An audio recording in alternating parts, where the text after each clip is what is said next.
Welcome to the Healthcare Hot Seat with Tina D. Badham and Lori D. Owens, where the people who keep healthcare moving and the people who depend on it finally get a seat at the table. Take your seat. The conversation starts now.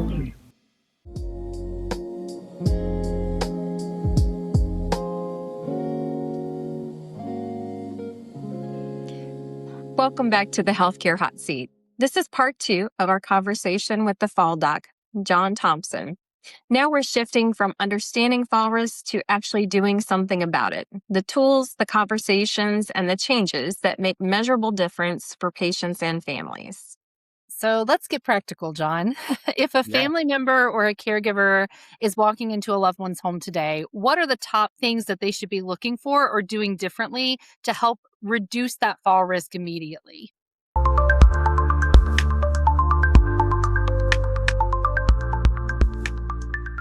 So if we're talking immediately, we probably can't be addressing the thing that is more important on my end, the strength and balance component. But if we're looking at immediately, I think first and foremost, number one, we got to look at the home environment and how was the lighting? Because a lot of adults, as their vision gets bad and you combine bad vision with worsening balance, worsening strength, it's a bad combo. So do we have appropriate lighting? And a couple areas where you might want to think about how well the lighting is in the bedroom, in the bathroom, in the hallway, between the bedroom and the bathroom. So if adult is or a parent is making that trip every night, it should be a nice, clean path. That is always the most important spot because a lot of falls happen at night and a lot of falls happen when someone gets up to go to the bathroom. So making sure that area between the bed and the toilet is number one, well lit, is number two, making sure there's not scatter rugs or laundry baskets or a cat or dog crate or something there. There's a lot of options that could be there. So we want to make sure that path is nice and clear. Number two, on the stairs, if this is somebody who is a fall risk, how are those stairs? Are they slippery? Is there okay carpet on them? Is the lighting in the stairwell okay? Because a lot of times that can also be not great, especially at night. And is there a good handrail? A lot of times you might see someone has a handrail that goes halfway up or it's just not in a good position. So just making small changes like that can be huge. And then like we talked a little bit on the last podcast, something like a lift recliner, while it might seem safe in the moment, is actually going to be, in most cases, a long-term detriment to that patient being able to get stronger, which ultimately is what their fall risk comes down to, how good their strength and balance is. And if you're placing them all day in an opportunity that's not optimal, well, that's not going to work for any parties involved. And John, you've said before that fall prevention isn't a one-person job. What does good communication look like between families, caregivers, and the healthcare team?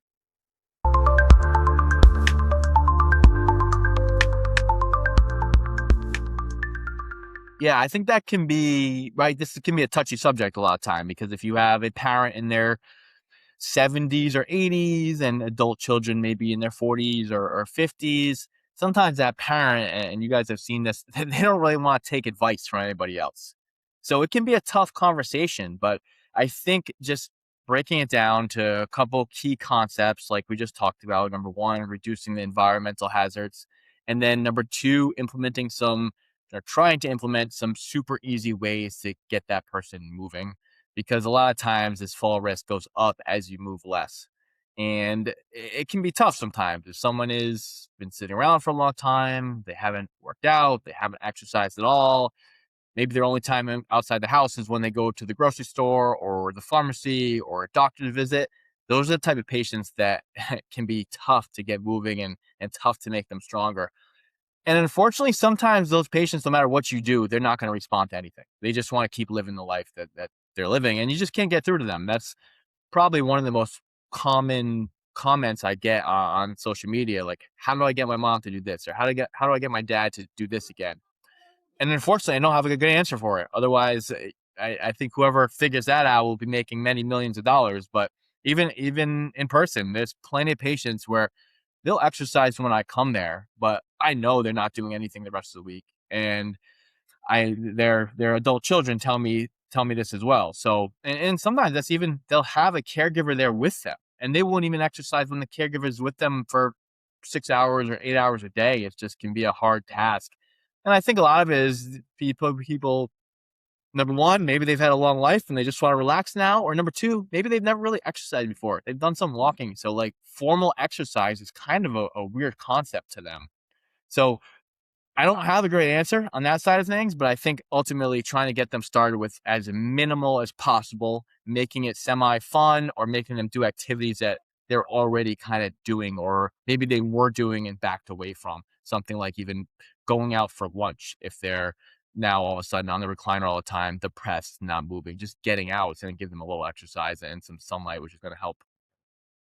Absolutely. No, I like those are really great solutions, I think. And I'm kind of thinking back a little bit in the home environment, and I think this is very different to acute care or other settings, outpatient, when you're doing those kinds of things. Could you share with us maybe some of the biggest aha moments that you've seen with like families when you're in there teaching them about what to look for? What are some of the biggest things that they're like, absolutely.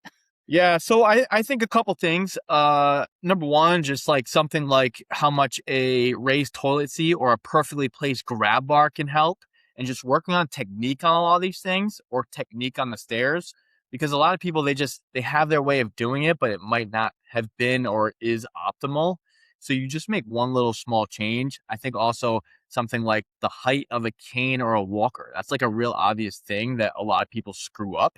So if someone out here is listening, quick check, basically, if you put your arms straight down by your sides, you want the top of that walker or cane to come right about to where a watch would be. And that's going to set you up for the proper amount of elbow bend and cane contact with the ground. And a lot of people have that. I think they've just inherited a walker from somebody and it was at a certain height, or they picked up a cane and never adjusted the height to the proper setting.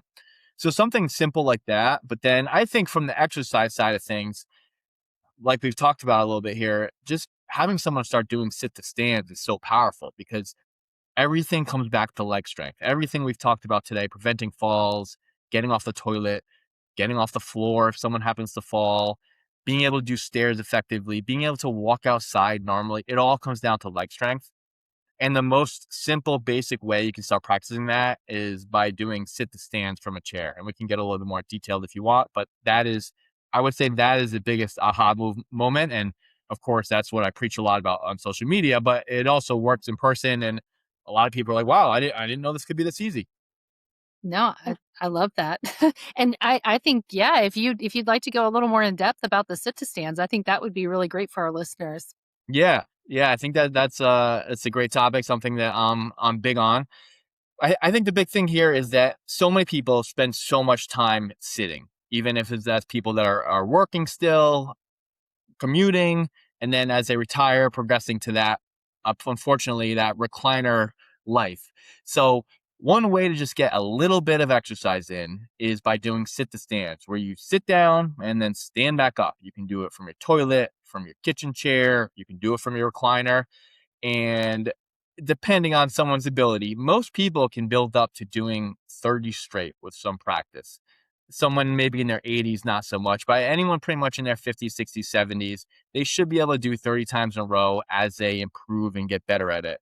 And that's just going to have such huge returns on everything they do, really. Getting off a toilet, getting out of a car, stepping up on a curb, squatting down for a grandkid, kneeling on the floor. All these things come back to that ability to bend your knees with your body weight on top of you.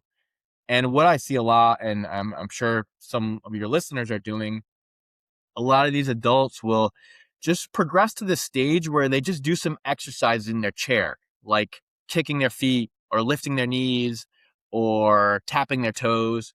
And those things are good to keep some joints moving, keep some blood flow going, but it's not making anybody stronger. And I think a lot of people make the mistake that if they do that for 3 or 5 minutes a day, it's actually exercise and it's making them stronger for life. But the problem is we live life on 2 feet, we fall from 2 feet.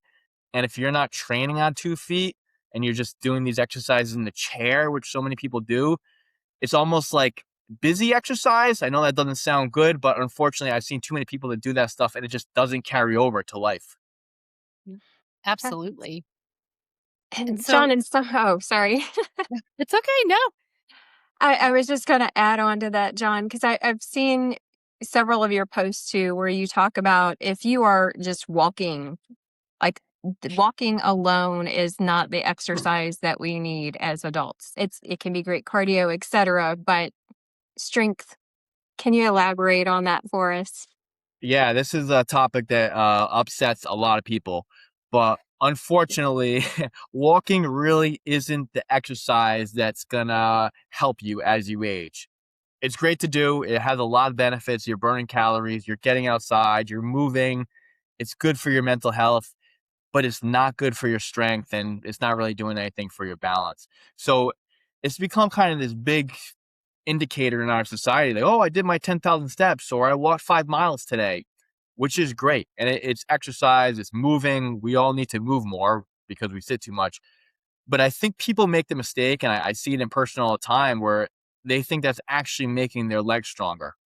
And a super simple example I like to use is if you go to the gym, you guys probably realize this, right? If you want to make your arms bigger or work your arms, you got to do a bicep curl. So it starts with your arms straight, and then you're going to bend your elbow so that your hand comes up towards your shoulder. So we're working our elbow through a full range of motion. So if we think about walking, our knees don't really bend. They bend a few degrees, but we're actually working our thigh muscles through any meaningful range of motion, and there's no resistance. It's not like we're adding resistance during the walk. And so if we take that example of the bicep curl, well, walking is the opposite of that, but doing something like a squat or sit to stand where we take our hips and knees through a big range of motion against the resistance of our body weight, that's how you make a muscle stronger. And walking doesn't do that, but something like a lunge or stairs or squats or sit to stands, where you're actually bending your knees against some resistance, is what will make you stronger. So I see all the time these ladies in their 60s and the 70s who just literally just fell and broke their ankle or fell and broke a shoulder or a hip. And they tell me that they were walking and they couldn't believe it happened. But of course, like, walking's not stopping that. And the other problem too is, which is, it sounds like there's all these problems with walking. I'm not telling someone not to walk, but the other problem is that walking isn't helping your bone density. You need some form of weight bearing load to improve your bone density. And a lot of older females struggle with osteoporosis, meaning that if they do fall, they're more likely to break a hip. And that's why that just walking and just doing some easy exercises in the chair is really not enough, unfortunately. No, I think you're right. I'm sure that probably does upset a mass. Yeah. Just because it is ingrained in our society now. I mean, with all of the watches and all the smart things Yeah. that we have, it's that 10,000 steps. Everybody just thinks, okay, if I get that, I'm good. But you're right. There's no real it's great for the cardio. It's great for endurance to be able to get up and move around, but it's not going to be good for that the long-term effects that they're looking for in terms of fall risk and that kind of thing. So Yeah, so I think one simple thing people can do if they're already counting their steps, you can. I'm a big fan of counting your squats as well. So if you do 30 sit to stands and you do it every day, you get your 10,000 squats in the year, which is kind of crazy to think about. But you just do wow, 30 a day, you're actually almost at 11,000 sit to stands in a year. that's amazing. Yeah, It That sounds a doesn't lot take better long when you to say it do. like that. yeah, That's yeah. That right. it's literally, if someone's walking 10,000 steps a day, they're walking 90 minutes plus a day, where we could do the 30 sit to stands in 45 seconds a minute, which is pretty crazy.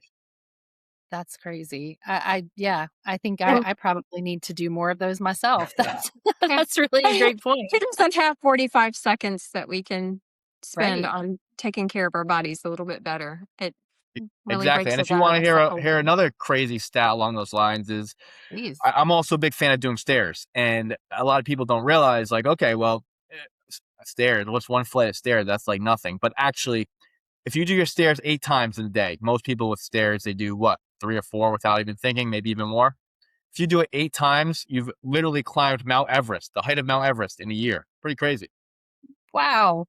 Yeah. I'm climbing Mount Everest a lot in my house, and I got 2 flights of stairs to go There you up and go. down. Yeah. So if you just That's do great. eight flights of stairs a day every day, you've climbed Mount Everest in a year. That's amazing. Yeah. Ah, wow. Game on. Yes.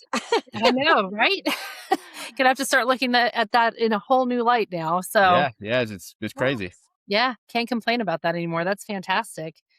Yeah, so I think, we're talking a little bit about honesty again here, John. I'd like to kind of take it to that. This time, really looking at it from the caregiver or the family side of those patients that have that increased fall risk. How can families communicate with their healthcare team, whether that's the PT that's coming in the home or the providers, about concerns that they have about mobility or safety in a way that that feels more like support for the loved ones rather than kind of isolating them or making them feel judged or restricted. How would you suggest that they approach that?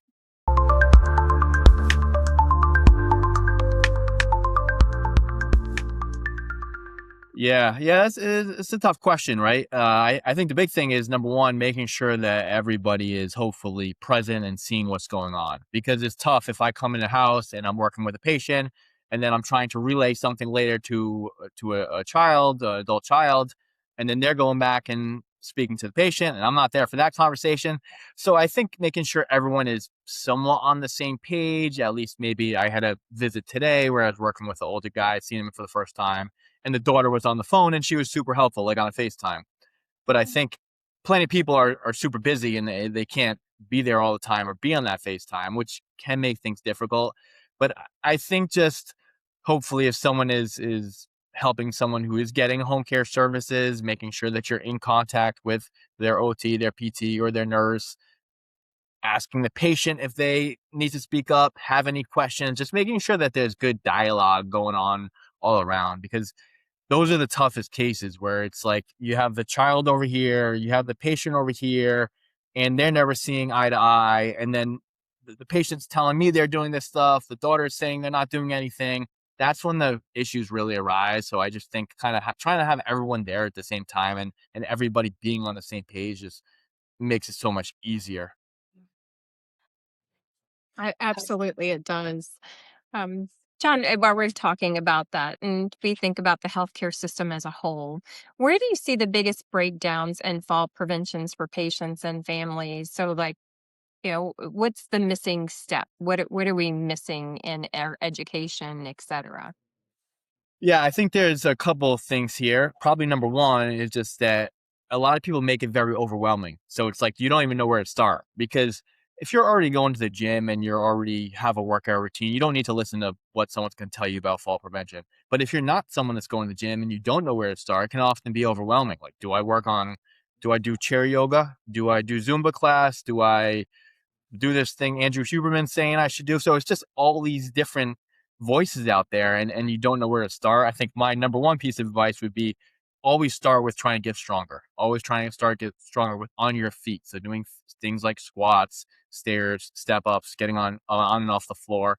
All these simple things that you can do from your home. So you already have a gym in your house. Even if you just use a chair and the floor, you can get started right there.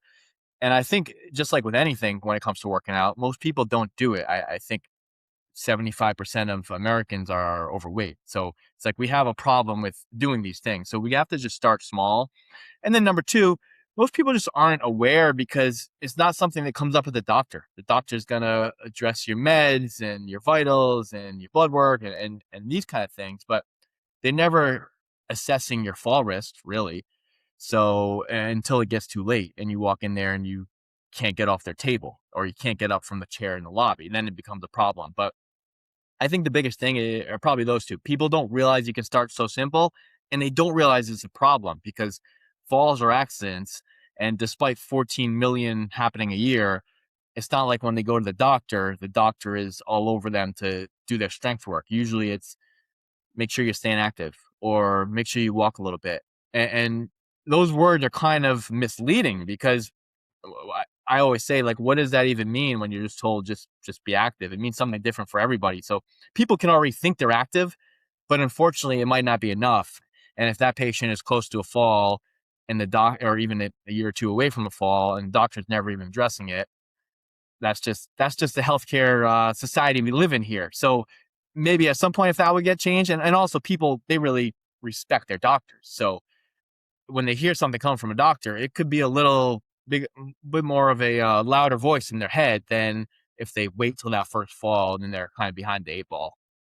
I think you touched on something very big there. A lot of people are more likely to listen to that provider when they're in there with the doctor. I mean, my own family, very much so. I mean, I'm a nurse myself, but if I say it, it doesn't always resonate. But if the doctor says it, it's Yeah, golden. yeah, we could just go to like the orthopedic surgeon example Yeah, of they scare these patients and tell them they're bone on bone, and yeah, that patient, all they can remember is that they're bone on bone yeah. and they need surgery. And it's like, if that was anyone else telling them something like that, different words, that they wouldn't think twice. But going to that doctor's office and hearing bone on bone, that's like the I you know that's the words they remember for life. It's scarred in there. Like, Yeah. yeah, it's burned in. And I think too, and this is probably a much broader conversation for another episode that has just kind of spawned there. But I think, from the provider's perspective as well, making sure that they're also looking at it through the lens like you're talking about here, looking at it from those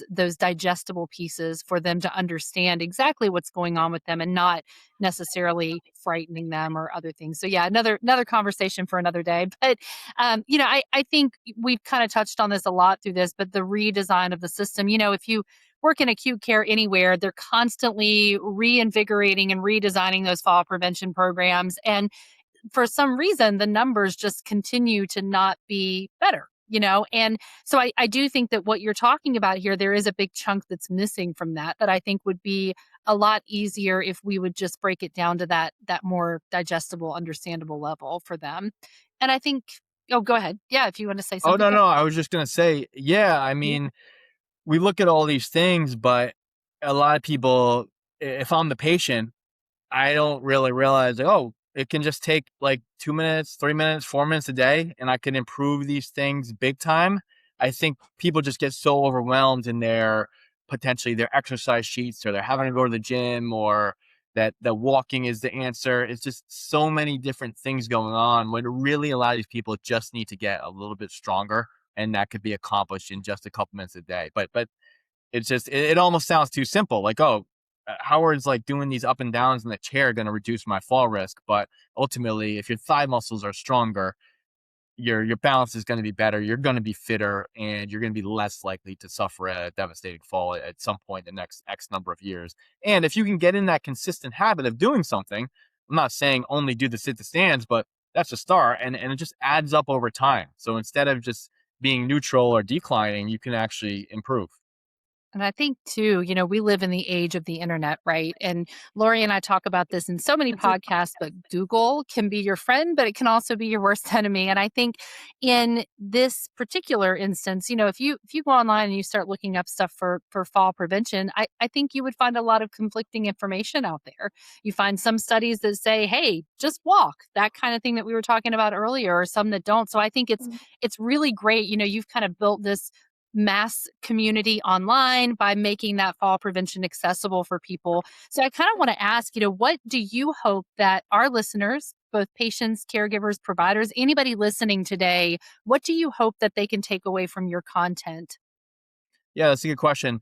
I think probably the biggest takeaway should be that anyone can get started, and they can get started from their house. It doesn't take any special equipment, doesn't take any money, doesn't take a gym membership, doesn't take Google, ChatGPT, or hours watching some, workout video. Really, the biggest thing they can do is, especially if they haven't been doing anything, is number one, start doing some sit to stands. Number two, start utilizing your stairs as long as you can do so safely. Go up and down the stairs, do some step ups on the bottom step. And then if they want a little bit more of a challenge, something as simple that we haven't even really got into today, but it's a big part of addressing falls, is getting up and down off the floor. Because if someone can do that, and that's going to be a little more challenging than just the chair exercise and the stairs, they're really reducing their fall risk. Because to get off the floor without pushing off on something, and to do it properly, you need to have pretty good strength, pretty good balance, and just pretty good body awareness. And a lot of adults can't really do that. So I think anyone listening, especially if they care about their longevity, staying out of the nursing home, avoiding a big fall risk, assuming they're not already going to the gym and strength training, which they're probably not, just starting with those three basic things can make such a huge impact on the rest of their life. Absolutely. That is very much appreciated there, John. You have a way of really getting it down to simplicity and making it digestible for folks. And like I said, it really impacted my sister and has made a big difference for her. So I'm grateful personally on that perspective. But what is up next for you? Do you have any big projects or any goals that you're excited about you'd like to share with our listeners?